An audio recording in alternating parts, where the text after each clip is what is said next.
दोस्तों नमस्कार, मैं सौरभ गोस्वामी। हर किसी की एक कहानी होती है, उसका एक सफरनामा होता है। आज हम एक सफरनामे के साथ फिर आप लोगों के बीच में हैं और हमारे साथ हैं गणेशी नायक जी, जो एक प्रकार से राजनीति में भी हैं और राजनीति के तौर पर लोगों के बीच में भी रहते हैं। आज उनके जीवन परिचय पर हम लोग चर्चा करने के लिए उनके घर पर आए हैं। टीकमगढ़ में वो रहते हैं। आइए उन्हीं से प्रकाश डालते हैं उनके जीवन पर। सर स्वागत है आपका। थोड़ा सा अपना जीवन परिचय बताइएगा शुरुआत से। मेरा जन्म झांसी जिले के नगरा ग्राम में हुआ था। मेरे जन्म 1968 मेरा डेट ऑफ बर्थ है। मेरी हाई स्कूल तक की शिक्षा गुरसराय खेर इंटर कॉलेज गुरसराय में हुई। इसके बाद हायर सेकेंडरी मैंने पृथ्वीपुर से किया। पृथ्वीपुर के बाद मेरी शिक्षा टीकमगढ़ महाविद्यालय से हुई। मेरे बड़े भाई सुनील नायक जी, जब मेरी शिक्षा हो रही थी उस टाइम में वो सब इंजीनियर थे। छत्तीसगढ़ में उनकी प्रथम पोस्टिंग हुई थी। 1993 में उन्हें भारतीय जनता पार्टी से पहली बार चतारा विधानसभा से टिकट मिला था। जब आप क्या कर रहे थे? मैं शिक्षा मेरी पूरी हो गई थी और जैसे ही उन्हें टिकट मिला तभी से उनके साथ काम कर रहा हूँ, राजनीतिक तौर पर, राजनीतिक रूप से। अच्छा, कितने भाई हो, कितने भाई बहन हो, पारिवारिक पृष्ठभूमि क्या सुनील भाई रही? साहब मेरे चचेरे भाई हैं। चचेरे भाई। पारिवारिक पृष्ठभूमि क्या रही? मेरे पिताजी गांव में सरपंच रहे हैं। मेरे दादाजी गांव में सरपंच रहे हैं, प्रधान रहे हैं। उत्तर प्रदेश में प्रधान बोलते हैं। जी जी। लेकिन 1993 से मैं लगातार टीकमगढ़ जिले में ही। यहाँ कैसे आना हो गया? बस चूंकि यहाँ भाई साहब थे जतारा में, जी। उनका निवास जतारा था। उनके पिताजी माताजी सरकारी कर्मचारी थे, शिक्षक थे, तो उन्हीं के पहले चुनाव से उन्हीं के साथ यहाँ आके। अच्छा, सुनील नायक, स्वर्गीय सुनील नायक जी की पृष्ठभूमि रही कि जो चुनाव में रहे, विधायक बने रहे, तो उनके पीछे आप काम करते रहे? नहीं, उनके सेवक के रूप में काम किया। उनके हर आदेश का पालन करता था। अच्छा, इसके बाद भी कॉलेज लाइफ में आप यहाँ पर आए होंगे। कॉलेज में किस प्रकार के दोस्त यार रहे, क्या रहा? आपका राजनीति की तरफ कैसे झुकाव बढ़ गया? राजनीति की तरफ झुकाव केवल उसका एकमात्र कारण सुनील भाई साहब। तो भाई साहब जहाँ बड़े भाई वहाँ छोटे भाई लग गए। बस उन्हीं के साथ। एक्चुअल में हमने हायर सेकेंडरी पृथ्वीपुर से टॉप किया था। मैथमेटिक्स से स्टूडेंट था। 4 सब्जेक्ट में मेरी डिस्टिंक्शन थी। मैंने यहाँ MSc प्रीवियस तक फर्स्ट ईयर तक शिक्षा प्राप्त की टीकमगढ़। शादी कब हो गई? शादी हुई मेरी 94। लव मैरिज है कि अरेंज मैरिज है? Arrange marriage. Arrange marriage. उस टाइम पर लव मैरिज की चर्चा नहीं होती? नहीं संभाले। क्योंकि भाई विधायक हो गए थे तो हो सकता है तमाम। नहीं। भाई विधायक होते ही छोटे भाई को घमंड आ जाए, ईगो बढ़ जाए, गुंडा बन जाए ना लोग तनक में राजनीति में। इन सब चीजों से दूर दूर तक कोई वास्ता नहीं है। बिल्कुल अपने बड़ों का सम्मान मेरी संस्कृति है और बड़ों के आदेश का पालन मैंने हमेशा किया है। एक आदर्श भाई की तरह रहे, लक्ष्मण की तरह घूमते। राम ने जो कहा वो कर दिया। बिल्कुल उनके सेवक की तरह। अच्छा, चूंकि आप यहाँ जिला स्तर पर रहते हैं तो तमाम राजनीतिक लोग भी दोस्त बने होंगे, तमाम ऐसे कुछ खास करीबी लोग जिन्होंने आपको हमेशा साथ दिया हो, चाहे राजनीतिक तौर पर चाहे गुरु के तौर पर? भारतीय जनता पार्टी के तो लगभग सभी लोग मेरे साथ हैं। पार्टी के अलावा, राजनीति के पार्टी के अलावा भी बहुत सारे लोग होते हैं ना? एक बात बताएं आपको, आज के जमाने में जैसे अपन पॉलिटिकल क्षेत्र में है जी, तो मित्रता भी लगभग ऐसे ही लोगों से होती है जो राजनीति में संबंध रखते हैं। तो अच्छे लोग सब हमारे साथ हैं और हमेशा मैंने अच्छाई का साथ दिया है, सत्य का साथ दिया। शादी कहाँ हो गई? शादी आपके बांसी के पास मोहारा गांव है, वहाँ में। यहीं यूपी में? क्या यूपी में? अच्छा, यूपी मोहारा। अच्छा। बांसी के पास लगा हुआ है।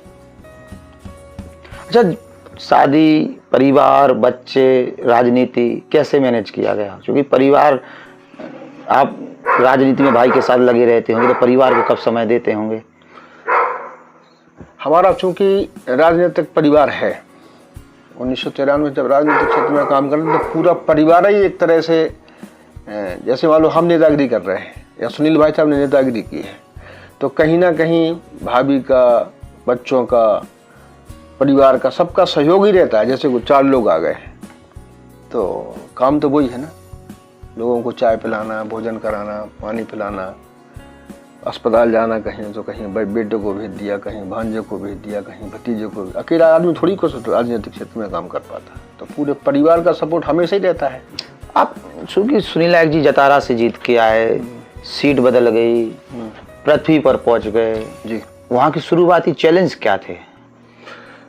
पृथ्वीपुर में कानून व्यवस्था की स्थिति बहुत खराब थी, गुंडागर्दी चरम सीमा पे थी, जंगल राज था उस टाइम पे। स्थानीय लोग हिम्मत नहीं जुटाते होंगे? बिल्कुल नहीं।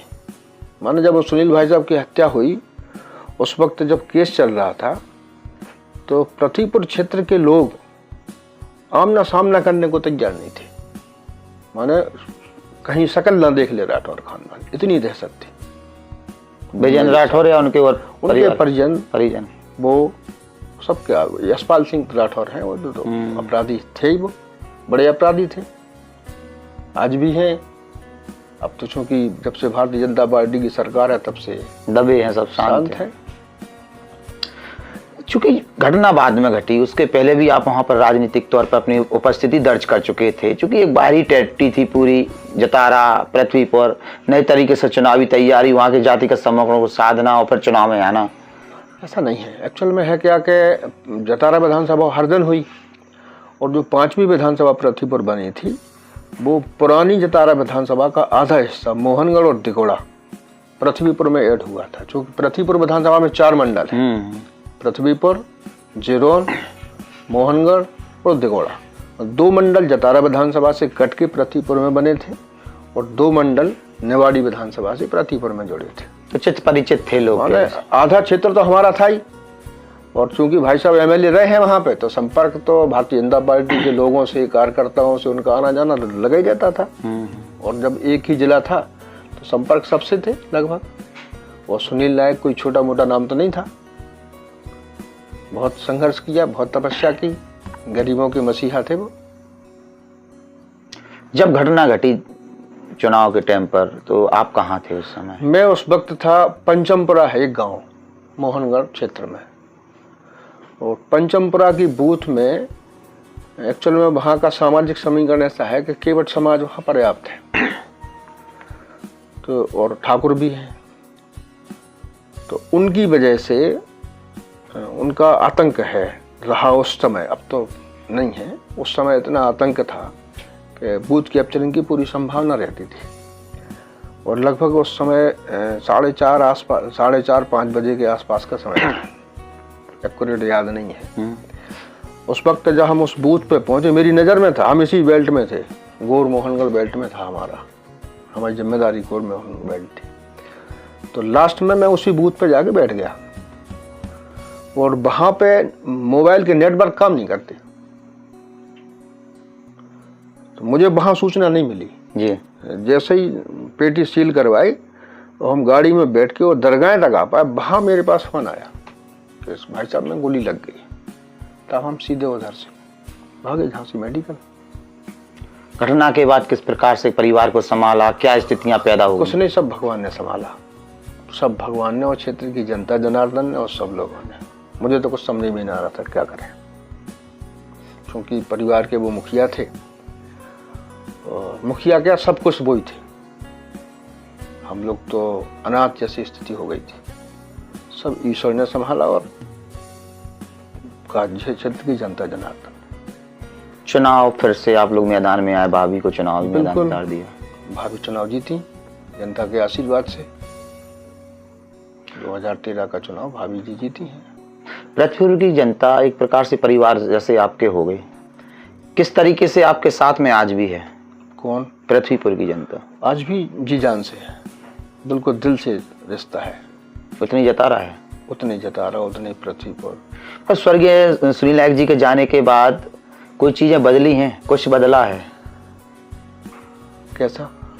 मतलब जो प्यार दुलार वो जनता के बीच में देते थे, लोगों के साथ खड़े नजर आते थे, वहां गणेश नायक खड़े हैं कि नहीं खड़े हैं? नहीं, खड़े होने की कोशिश तो करते हैं, लेकिन सुनील नायक की बराबरी नहीं कर सकते। बराबरी तो चूंकि बड़े भाई हैं, तो छोटे भाई बराबरी की नहीं जा सकते, सोच ही नहीं सकते, उस चीज पे जा ही नहीं सकते। उनकी बराबरी करने का तो सवाल ही पैदा नहीं होता। अपने आप में कभी चिंतन करते हैं, सोचते हैं कितना करते थे वो, लेकिन प्रयास करता हूँ कि उन्हीं के बताए रास्ते पर चलने का पूरा प्रयास करता हूँ। जो युवा पीढ़ी है जो राजनीति में आना चाहती है, चूंकि आपके कई भतीजे भी होंगे, बड़ा परिवार है, क्या उन्हें बताते हैं किस तरीके से भाई में आपस में प्रेम भाव बना रहे, परिवार भी चलता रहे और राजनीति में अपन समय भी देते रहें?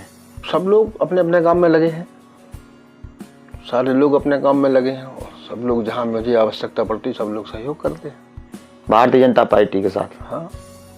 अच्छा, अगर मान लीजिए, चूंकि लाइफ है, जीवन है, तमाम चीजें होती हैं, बीच में व्यापार बिजनेस के बारे में नहीं सोचा? कुछ है ना, वो ठेकेदारी करते हैं। ठेकेदारी, वही व्यापार बिजनेस। बच्चे क्या कर रहे हैं? बच्चे दोनों पढ़ रहे हैं। उन्हें राजनीति की तरफ नहीं आगे बढ़ा? नहीं, अब चूंकि वातावरण तो राजनीतिक बना ही जाता है, घर का तो वैसे तो बना ही जाता, लेकिन और कोई नहीं। अच्छा, कभी कभी चूंकि ब्राह्मण समाज से हैं तो तमाम समाज का भी दबाव पड़ता होगा चुनावी माहौल में सामने आने के लिए, और भी चीजें होती होंगी, किस तरीके से आप हैंडल करते हैं उस चीज को लेकर? मेरी नज़र में सब समाज सम्मान्य है। मैं तो एक लाइन समझ जानता हूँ सीधी, न्याय और अन्याय, धर्म और अधर्म। यहाँ गलत है, पीड़ित व्यक्ति के साथ खड़ा रहने का प्रयास करता हूँ। जहाँ कोई भी गलत करे, अपना या पराया, उसका विरोध करता हूँ। चूंकि राठौर परिवार की आपने चर्चा की, वो दौर आपने देखा होगा, हम लोग तो सुनते हैं केवल। वहाँ शुरुआत में आप लोग गए होंगे, पहुंचे होंगे, स्थानीय लोग आज भी हमें देखते हैं कि ना तो वहाँ के स्थानीय लीडर आवाज उठा पाए, विरोध नहीं कर पाए, बार बार ये कहते हैं बाहरी लोग आके यहाँ पर चुनावी मैदान में आते हैं। तो आप लोगों ने वहाँ स्थानीय लोग आज तक क्यों नहीं बोल पाए उस चीज? आप मुझे ये बताइए, जब मैं कह रहा हूँ कि जतारा विधानसभा से सुनील भाई साहब MLA रहे हैं और प्रतिपुर विधानसभा में मोहनगढ़ और दिगोड़ा आधा हिस्सा हमारा है, तो वो तो आप ही हो, तो बाहरी का तो कोई मतलब नहीं है। हाँ, घर ही है। और ये बात सही है कि उनके खिलाफ कोई आवाज़ नहीं उठा पाता था। यहाँ तक कि जब टिकट घोषित हुआ भाई साहब का, चुनाव शुरुआत करना थी, तो वहाँ मकान नहीं मिल रहा था किराए से, ये स्थिति प्रतिपुर के अंदर। हाँ, इतना दहशत का वातावरण था। लेकिन सुनील भाई साहब का लक्ष्य ये था कि हम आतंक खत्म करेंगे प्रतिपुर से। तो आप सब लोग नहीं, पूरे जिले में आप किसी से भी पूछ लो, पूरे मध्य प्रदेश के अंदर आतंक तो खत्म हुआ है। भला ही उनने अपने प्राणों का बलिदान दिया, नहीं, लोग उसके कर्जदार भी हैं उनके बलिदान को लेकर। ये तो मैं नहीं कहूँगा, लेकिन चूंकि उन दृढ़ निश्चयी थे, वो उनने जो तय किया था, हम लोगों का दुर्भाग्य है, बाकी उनने तो सबके लिए किया ही है। आगे क्या उद्देश्य है? बस अन्याय व अत्याचार का विरोध करना उद्देश्य है। एक लाइन है सीधी, जो बड़े भाई से कहा गया उसी पे चलना। बिल्कुल 101%। गरीबों की मदद, इंसानियत के आधार पर राजनीति करना और अन्याय का विरोध करना पूरी ताकत से। आपने हमसे चर्चा की, आपका बहुत बहुत धन्यवाद। गणेशी नायक जी थे, चूंकि बड़ी अंदर की जो कहानी है, बहुत ऐसी कहानी है जो दिल को छूती है। एक राम के साथ लखन कैसे लगे रहते हैं वो वही जान सकता है जिसका छोटा भाई या बड़ा भाई होगा। हम लोगों ने वो चीज़ झेला है। आज गणेशी नायक जी से मिले, बड़ा अच्छा लगा। ऐसी किसी नई शख्स के साथ फिर मुलाकात होगी। आपका बहुत बहुत धन्यवाद। धन्यवाद सर।